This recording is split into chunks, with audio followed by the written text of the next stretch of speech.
Selamat datang di channel Cahaya Kolbu dan semoga sahabat pendengar channel ini senantiasa mendapat ampunan Allah, diberkahi hidupnya di dunia dan juga di akhirat kelak. Amin. Maka beliau mengatakan, innama fuddila shaum lima'dayain.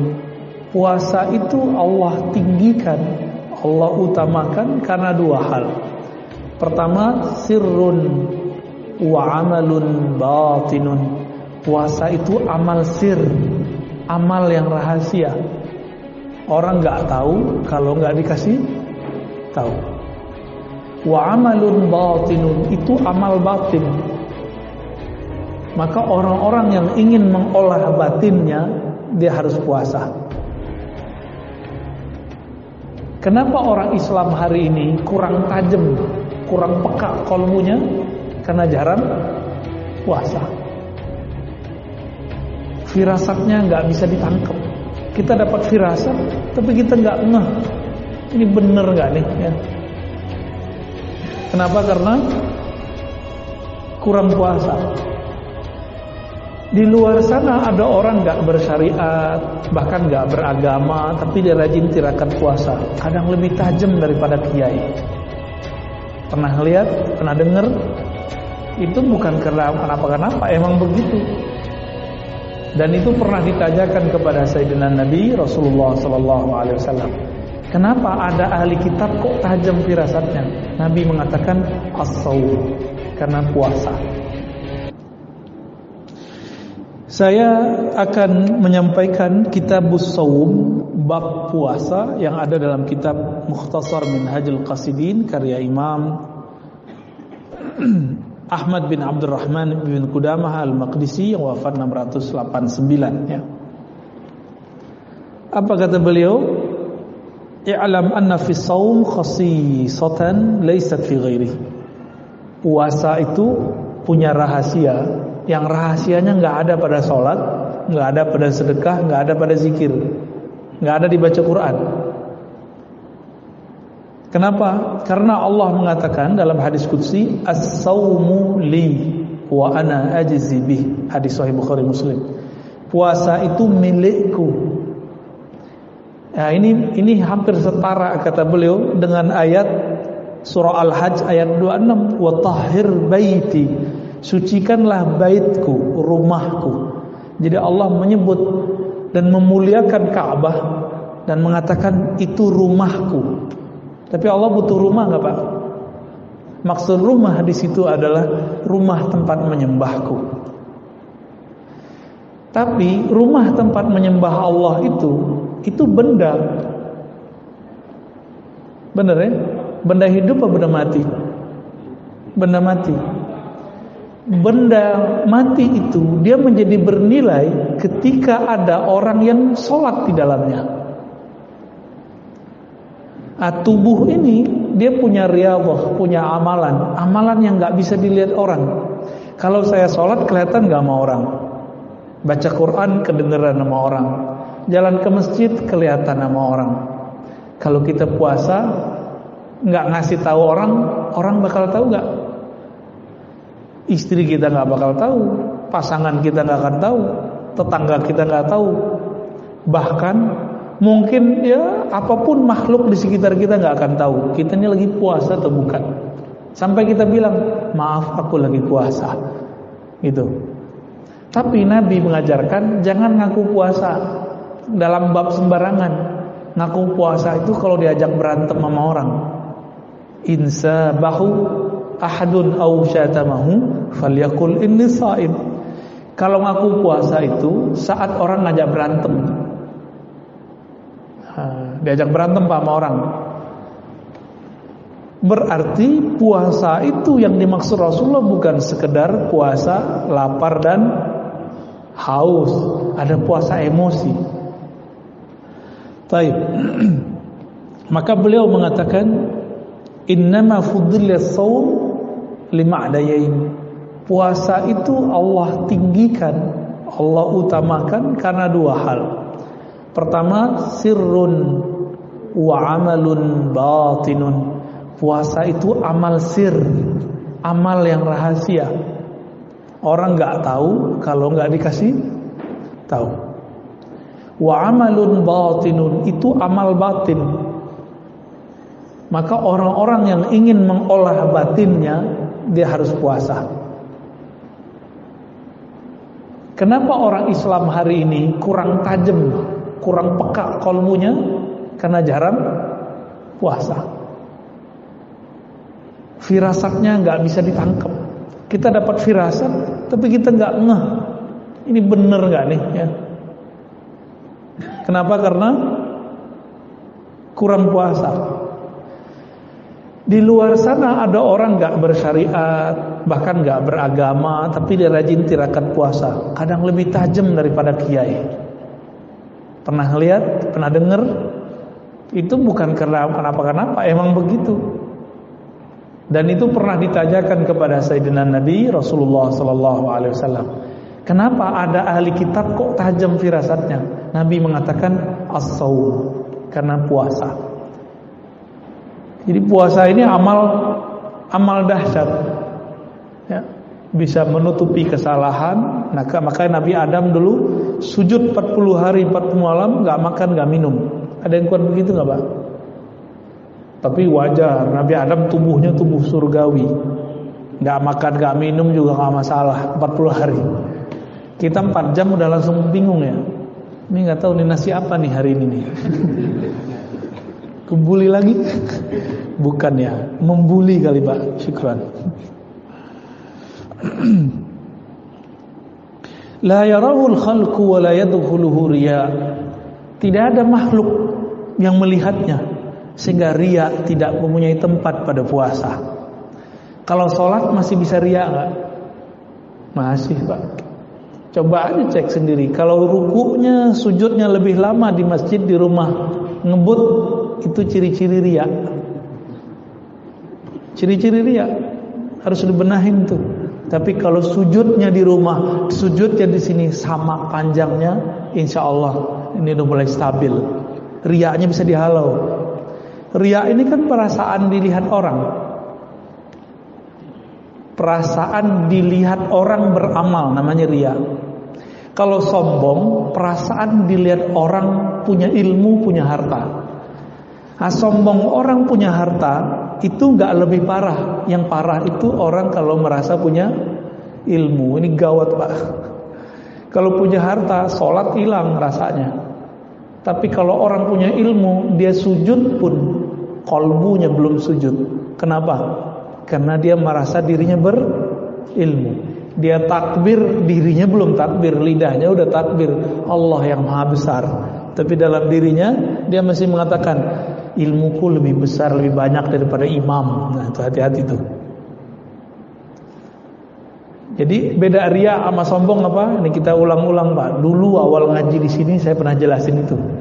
Sombong ru'yatun nafs, ru'yatul ilm. Sombong itu saya melihat diri, merasa diri saya berilmu, merasa diri saya wali, merasa diri saya ini orang soleh, merasa diri saya ini lebih dekat kepada sunnah Nabi daripada yang lain, lebih aswaja dari yang lain. Ini hati-hati nih, sombong itu. Kalau riya, merasa diri beramal. Karena merasa beramal, ingin dipandang orang. Maka yang paling sering kena riya ini pengurus masjid Pak. Hati-hati Pak pengurus ya. Yang lebih parah lagi pendiri masjid. Pendiri masjid ini gampang sekali setan mau menggugurkannya. Jadi setan tuh intai terus. Karena Allah itu ganti.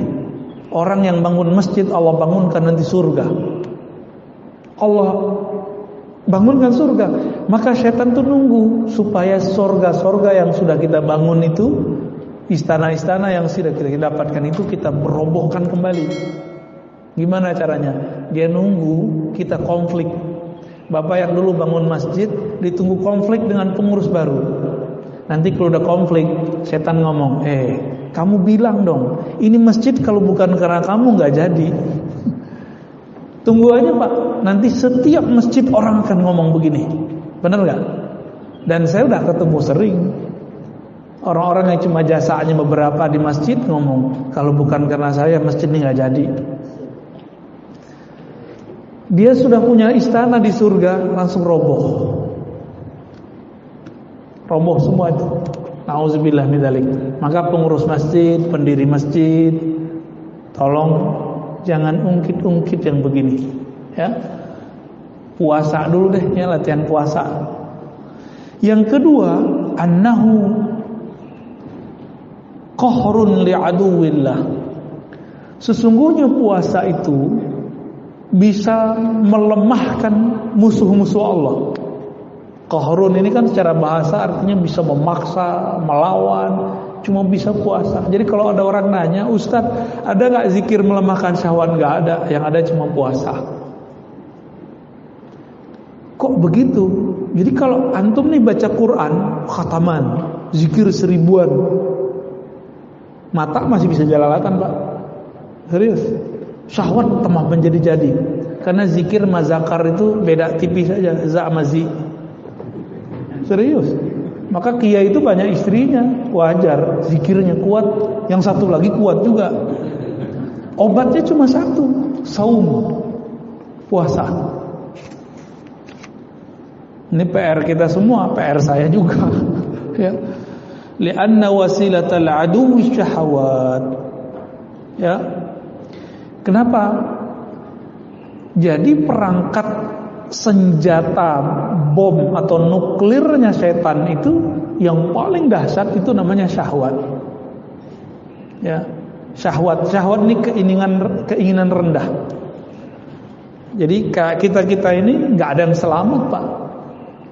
Saya apalagi tiap hari ketemu yang macam-macam, Pak.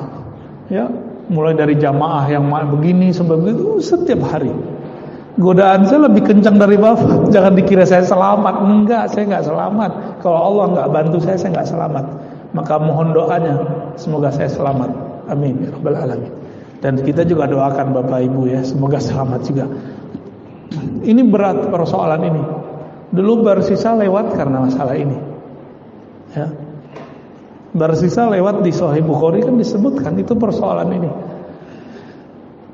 Tapi ada juga seorang perempuan yang sering kita lihat, mungkin kita jijik kalau ngelihat begitu. Perempuan baghi, ya. Perempuan pelacur, PSK, Allah ampuni, bukan karena dia ngapa-ngapain, tapi cuma karena ngasih. Nah begitu. Jadi agama itu gampang-gampang susah. Dosa besar. Tapi kalau mau diampuni, gampang sekali jalannya. Maka saya katakan kepada diri saya, kepada kita semua, kepada semua para pendosa, semua kita ini pendosa, jangan putus asa dari rahmat Allah. Siapa tahu dengan amal sedikit Allah angkat kita. Innama tuqawwi syahawat bil akli, atau tuqwa syahawat bil akli wasyurb. Syahwat itu hanya bisa dikuatkan dengan makan dan minum. Benar ya? Madamat ardu syahawat mukhassabah fasyayatinu yataraddaduna ila dhalikal mar'a. Selama lahannya syahwat ini disuburkan dengan makan dan minum, maka setan pun gampang nyangkulnya. Gampang setan nyangkulnya. Wa yatruku syahawat wa yutraku syahawat tudiku alaihimul masalik. Jadi dengan meninggalkan syahwat, mengurangi makan dan minum, ini bisa melemahkan darah. Jadi ternyata syaitan itu mengalir di darah, benar ya? Jadi orang kesurupan sama orang kesyahwatan itu lebih gawat orang syahwat. Kesurupan tinggal dibacain dikit sadar, Pak. Nggak usah dibacain, kasih aja tuh bawang putih, kasih ke hidungnya, sadar itu Pak. Tapi kalau dulu kita dapat pakai bawang putih yang baunya keras, sembuh. Tapi kalau orang syahwat dikasih bawang putih tambah kuat Pak syahwatnya. Malah itu penguat ya. Kalau orang makan, minum, bahkan olahraga, orang kalau makan, minum, olahraga, lengkap sudah, syahwatnya berlipat. Karena hormon bahagianya masuk. Kalau makan minum doang paling penyakit. Tapi kalau makan minum olahraga, waduh masya Allah. Apa yang terjadi? darahnya kuat, uratnya kuat, ototnya kuat. Wah, itu menjadi senjata luar biasa bagi setan. Ya. Maka jalur pintas untuk mengatasi itu cuma puasa. Jadi puasa itu bekamnya setan. Jadi hijamahnya syayatin puasa, hijamahnya darah buang darahnya. Maka bapak-bapak yang kolesterol, kalau mau hijamah kurangi dulu konsumsi obat pengencer darah. Ya, minum jamu yang dianjurkan oleh ahli herbal, baru dibuang pak. Itu cuma bisa dibuang, nggak bisa diapa-apain. Ngapain darah disimpan-simpan di badan kalau kotor? Buang aja. Maka Nabi SAW ketika dimi'rajkan ke langit, beliau dipesani oleh Jibril, "Hai Muhammad, ihtajim. Hai Muhammad, berhijamahlah engkau. Berbekamlah. Coba amalkan Pak sunnah ini. Nanti punggungnya yang berat-berat itu, kepala yang sakit-sakit itu. Ini tanda kolesterol kan beratnya di sini. Kalau orang stres di sini, Pak." Beda tuh ya. Kalau kena corona di sini dia stres dia. Tapi kalau di belakang, apalagi yang suka santen-santen tuh ya, soto Betawi itu santen kan, rendang Padang tuh, gaji-gajihan. Kalau gaji mah kita seneng pak. Kalau gaji yang itu tuh, itu cuma bisa dibuang, buang aja. Orang Barat kan nggak punya pengobatan ala ya, dicabut-cabut gitu darahnya, nggak ada. Pijit kan nggak ada, akupuntur nggak ada. Mereka mainnya ngobatin darah. Kalau kita jalur pintas, buang darahnya. Sama, as-saumu hijamatus syayatin. Jadi ini boleh kita sebut sebagai sebuah istilah. Puasa itu hijamah, mengeluarkan syaitan, melemahkan syaitan. Ya, mau nggak ngelemahin syaitan? Ya kalau nggak sempat Senin Kemis tidak puasa Daud, minimal puasa 3 hari dalam sebulan. Ya jatah badan itu pak. Nah mengenai puasa nanti dia sebutkan di sini beberapa anjuran ya. Yustahabbus sahur wa ta'khiruhu. Dianjurkan sahur dan diakhirkan. Ini kita banyak orang awam ngomong saya nggak sahur, tapi dia ternyata makan minum itu sahur pak. Saya cuma makan kurma, lah itu mah sahur. Jadi sahur itu nggak mesti nasi. Cuma orang Indonesia sahur mesti nasi, enggak. Ini sahur sehat kalau mau konsumsi kurma aja atau pisang. Udah itu aja konsumsi. Jangan banyak-banyak makannya. Katanya mau melemahkan syaitan. Terus ketika berbuka, jangan langsung minum teh. Air putih dulu nih. Ini dulu minum. Ini perintah Nabi. Terus kurma. Tapi saya yakin tubuhnya orang Indonesia lebih cocok dengan buah-buahan Indonesia. Meskipun kurma dianjurkan, kita ambillah kurma 1. Kita makan, ngikutin sunnah Nabi. Karena Nabi berbuka dengan kurma. Seandainya Nabi dulu ada di Karawaci, kira-kira gimana Pak? Dulu nggak ada impor kurma. Kira-kira pakai apa Nabi bukanya? Paling pakai pisang. Apalagi kira-kira buah-buah seger yang nggak asam di perut. Cari aja. Kalau pisang kan ada yang asam, ada yang enggak. Ya, kalau kita mukanya asem pak. Coba dicari aja itu. Sebenarnya pisang tertentu tinggal direbus, makan, direbus diungkep. Nah, saya yakin itu lebih cocok bagi orang Indonesia. Jadi jangan ngotot juga. Ustaz harus kurma. Loh, ente bayangin di zaman dulu Islam baru masuk ke negeri ini, belum ada namanya impor kurma. Orang buka pakai apa? Maksudnya pakai buah seger. Jadi kolak nanti pak, tunggu ya, ini udah nafsu aja nih kalau udah ngelihat macam-macam. Udah begitu sholat dulu, nanti baru mau makan kolak, mau makan apa tadi, mau minum teh. Kayaknya nggak seger kalau nggak minum teh dingin. Nanti itu ya, selesain dulu sholat. Nah ini kalau mau cara berbuka yang berkah, ya, insya Allah itu lebih baik. Wa ta'jilul iftar wa ayyaftura 'ala tamr, ya, mendahulukan berbuka dan berbuka dengan tamr. Nah, ini karena tamr kurma itu dulu paling mudah, ya. Wa yustahabbul jawd fi Ramadan wa fi'lul ma'ruf wa kasratus shadaqah iktidaan bi Rasulillah. Dianjurkan di bulan Ramadan kalau kita sudah biasa dermawan, di bulan Ramadan dermawannya naik berkali lipat. Jadi jangan pelit bulan Ramadan, banyak-banyakin. Kenapa? Karena Nabi kalau bulan Ramadan itu duit masuk itu keluarnya secepat masuk. Masuk keluar.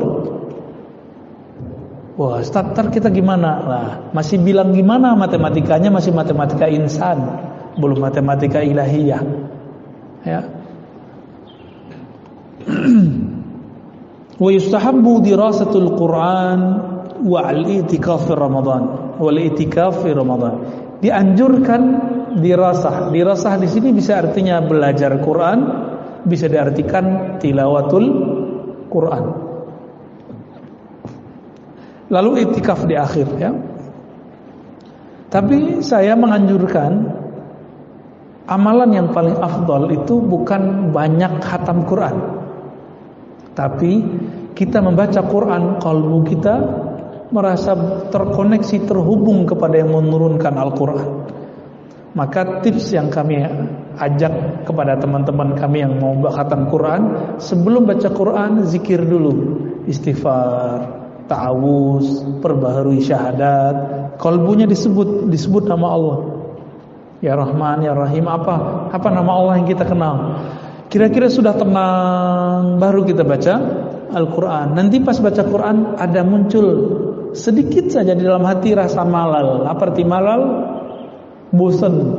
Berhenti dulu Pak, taruh lagi Qurannya, zikir lagi. Atau sholat 2 rakaat. Selesai Assalamualaikum, zikir sebentar, tenangkan diri, yakinkan bahwa Allah yang menurun Quran itu memandang kita, dan betapa ridho dan senangnya Allah. Risalah-risalah cintanya yang bernama Quran dibaca oleh hambanya. Nah, rasa itu muncul, baru baca Quran lagi. Begitu Pak terus. Jadi seumuran kita ini, apalagi sudah di atas 40, 50, 60, gak usah ngejar 7 kali khatam, gak usah. Capek Pak, ya. Ngamal tuh gak usah ngoyo. Tahu ngoyo ya? Gak usah terlalu maksa diri. La ikraha fid din itu tidak hanya persoalan maksa orang masuk Islam, tapi la ikraha fid din kalau versi kita tidak ada namanya pemaksaan dalam beramal. Itu juga bisa diartikan ke arah sana, walaupun penafsirannya penafsiran jauh. Jadi coba nanti gunakan metode ini, tilawah ma'az zikir namanya, membaca yang dikolaborasikan dengan zikir. Intinya Quran, ingat Allah bukan?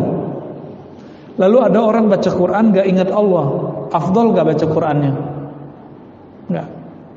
Maka di saat orang lagi begitu, afdalul zikri la ilaha illallah. Zikir yang afdal adalah la ilaha illallah. Kalau zikir la ilahnya sudah nancap di kalbunya, qaulus sabit, baru kembali ke Quran lagi. Lalai lagi kalbunya, balik lagi ke zikir, sholat 2 rakaat, begitu. Mau ngamalin begitu. Jadi enggak usah terlalu buru-buru baca Quran, yang santai aja. Ya. Mau Pak begitu? Jadi Ustadz saya ikut komunitas ini, komunitas itu. Udah, ini komunitas buat diri sendiri, jadi komunitas diri sendiri. Kapan kita akan bisa mengatur diri kita sendiri Pak? Kenapa khatam Quran aja harus pakai komunitas? Ya, tanda kita lemah. Makanya Sayyidina Ibrahim Al-Khalil alaihissalam, beliau itu disebut Allah umat. Dia sendiri tapi disebut umat. Kita banyak mungkin belum disebut umat karena kita lemah. Beliau sendiri bisa mempengaruhi orang sekampung, senegeri. Kita untuk mempengaruhi diri sendiri aja gak bisa. Ntar gimana kalau sakaratul maut datang? Datang sakarat, apa arti sakarat? Mabuk. Kalau gak bisa mengendalikan diri, lewat Pak. su'ul khotimah. Maka sebelum itu terjadi, latihanlah. Latihan mabuk capek, mabuk bosan, ya. Jadi kita berharap jangan kejut-kejutan kalau beramal, santai aja ya. Ala bi dzikrillah tatma'innul qulub. Hal ketahui hanya dengan zikrullah. Quran kan zikrullah, tapi kok buru-buru. Kalau baca Quran mestinya tenang. Tapi banyak orang baca Quran kok malah tambah galau, mikirin khataman, ya. Baik. Dan disebutkan di sini Nabi SAW jika di akhir 10 hari terakhir, ya, dakhalal ashar shadda mi'zarah. Jadi Nabi itu pakai sarung, Pak. Ya, Nabi setiap 10 hari terakhir mengencangkan sarungnya. Tuh, Nabi pakai sarung kan? Ayo amalin pakai sarung ntar. Boleh nggak pakai gamis? Ya gamis itu bagian dari sarung karena bentuknya sarung. Nah, coba amalkan sunnah sarung hari ini, besok mau gamis, besok pakai celana gitu. Ya, digilir aja. Nabi itu fleksibel. Orangnya nggak kaku. Yang kaku kan kita, Pak. Mesti pakai sarung tiap hari, ya kan repot juga. Nah, tapi kalau di Malang, di Jombang, di Madura tuh ya, kiai-kiai nemenin istrinya masuk ke mall pakai sarung, Pak. Coba antum pakai sarung masuk. Jadi orang aneh. Mengencangkan sarung itu bisa berarti tidak menggauli istrinya, bisa berarti beliau ini mulai ketat beramalnya. Nah, saya lebih cenderung mengartikan beliau ketat dalam beramal. Ya, maka Nabi itu, ini kan orang nanya, Ustadz, bid'ah nggak sih bangun-bangunin orang subuh? Tergantung caranya. Nabi kan disebutkan wa ayqaza ahlah. Nabi jika sudah mau beramal yang ketat tadi, membangunkan keluarganya. Bahkan Nabi itu ketuk, dulu kan belum ada mic. Masuk ke rumah, ketuk semuanya. Keluarga Nabi kan banyak, istrinya 9 waktu beliau mau wafat. Lalu anaknya, istrinya, sepupunya itu dibangunin semua. Nah, disitulah sunnahnya membangunkan orang qiyamul lail. Jadi kalau ada orang nanya, ada nggak sih dalilnya? Ini dalilnya. Dulu metodenya manual satu-satu, sekarang bisa lewat toa. Ya, bukan tua Pak ya, toa. Pakai sound, pakai mikrofon. Yang penting jangan ugal-ugalan. Ini masjid Baitullah, rumah tempat menyembah Allah. Maka ini hati-hati Pak, nanti anak-anak muda jangan sampai nggak beradab ketika dia membangunkan orang di masjid. Gimana? Nah itu nggak benar itu. Nah, diajarin. Ya, ini kasihan Pak, jangan diganggu ya. Biarin. Annahu kinayatun anil jidd wa tashmir, anil jadd wa tashmir fil amal ya. Ini maknanya adalah mengetatkan amal. Dan bagian nomor 2 terakhir, jadi ada 2 poin lagi. Imam Ghazali yang merupakan sumber kitab ini, Imam Ghazali punya kitab Ihya, diikhtisar oleh Ibnul Jauzi. Ibnul Jauzi diikhtisar lagi oleh Ibnu Qudamah Maqdisi. Membagi kelas salat saum itu menjadi 3, dan kita nanti akan sering dengar ustadz berceramah di bulan puasa nanti mengenai pembagian ini. Tapi saya nggak mau teoritis, nanti kita langsung tunjukkan prakteknya ya. Yang pertama saumul awam, saumul umum, puasa orang umum. Puasa umum itu puasa dari makan, minum dan jima. Cuma itu. Tapi matanya jelalatan, telinganya masih suka gosip, lidahnya masih suka cari lawan. Nah, maka nih aktif sosmed yang beda-beda paham, udah stop dulu deh ya. Ustadz, saya nggak bertengkarnya pas puasa, malamnya saya tengkar lagi di sosmed. Ya sama aja. Tujuan puasa kan biar setelah puasa selamat. Ini habis berbuka, balik lagi dia, kambuh lagi. Nah, ini bahaya. Ini puasa orang awam. Orang awam, shaumul umum, dia berpuasa hanya untuk mengurangi makan, minum, jima. Nah, kita mau sampai tahun kapan Pak begini-begini mulu? Ya, mau nggak naik kelas? Mau. Nah, sekarang jangan cuma lapar sama dahaga, sama jima. Sekarang ditambah puasa anggota tubuh dari maksiat. Mulai puasain mata. Lah Ustadz, saya ini mata udah bebal. Oh, belagu gaya dia ya. Mata saya sama aja yang buka menutup. Saya nggak percaya. Ya, kiai aja lewat, barsiso aja lewat, masa ente nggak kuat, masa ente kuat gitu. Jadi kalau ada orang bilang bagi saya sama aja, orang buka-bukaan sama tutup-tutupan, wallahi ini nggak mungkin, ya nggak mungkin. Dulu kita di Istiqlal, pas keluar naruh sendal, saya kan pernah cerita, ya. Pas di samping saya ada juga yang ngambil sendal. Tapi masya Allah Pak, badannya masya Allah, ini kelihatan juga sama saya sekali. Tapi yang melotot matanya itu si penjaga sendal. Kita dicuekin sama dia. Kita mau ngambil sendal gak didengar sama dia. Akhirnya kita tegur, mas sendalku. Gitu amat sih ngeliatin orang. Iya di rumah gitu-gitu aja katanya. Masya Allah. Itu udah di masjid Pak. Maka di masjid, bahkan di Masjidil Haram, banyak yang modus sengaja nyenggol-nyenggol orang India, ya, cewek-cewek Turki yang bening-bening. Jadi setan itu mau di depan Masjidil Haram tetap aja setan, ya. Orang bersyahwat di depan sama aja. Memang begitu, tabiat badan kita begitu. Kita nggak akan munafik dalam masalah itu. Sama kita semua. Bedanya ada orang yang tahu cara mengendalikannya, atau ada yang kalau terjebak dia tahu jalan pulangnya. Dia tahu cara sadarnya. Itu aja bedanya. Maka yang afdol itu memang kalau ke Masjidil Haram kita puasa Pak. Jadi nggak berani, wah nggak enak, nah gitu ya.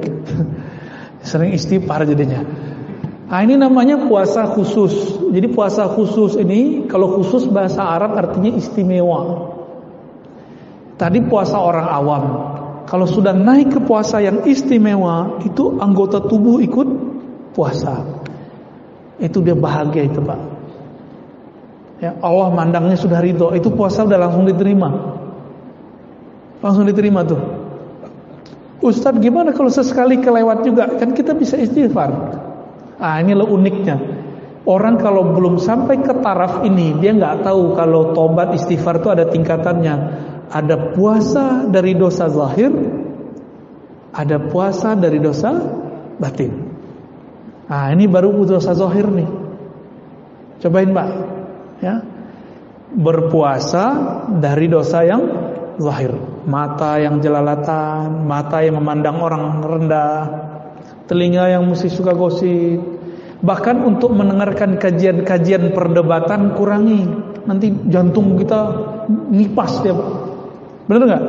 Ini kalau dengerin Ustadz Fulan, apalagi yang ngadu-ngadu saya sama siapa gitu ya, nanti jantung antum tuh deg-degan tuh. Coba itu nggak usah ditonton dulu.